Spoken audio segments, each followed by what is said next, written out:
கடன் அடையணுமா வேணாமா? வீடு கட்டணுமா வேணாமா? இழந்தது பெற்றுக்கொள்ளணுமா வேணாமா?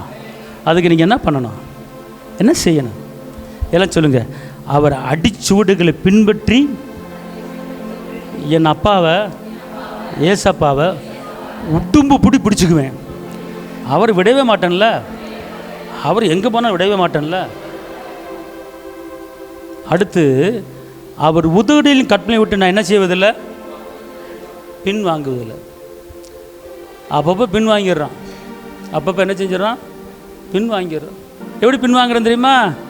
ஆமாம், ஜெபிச்சு எனத்தை கண்டேன், அதெல்லாம் வராது, பின் வாங்கிட்டேன். சர்ச்சுக்கு வரலையா, இன்றைக்கி நான் வரல, உடம்பு எனக்கு வலிக்குது, பின் வாங்கிட்டேன். இன்றைக்கி ஜெபிக்காமல் இருக்க, ஆமாம் நாளைக்கு சேர்த்து ஜெபிச்சுக்கிறேன், பின் வாங்கிட்டேன். டெய்லி ஒரு அதிகாரம் படிக்கிறேன்னு சொன்னீங்க, படிக்கலையா, நாளைக்கு சேர்த்து படிச்சுக்கிறேன், பின் வாங்கிட்டேன். பின் வாங்கிட்டீங்களா? பின் வாங்குறதுக்கு அர்த்தம் தெரியுதா உங்களுக்கு?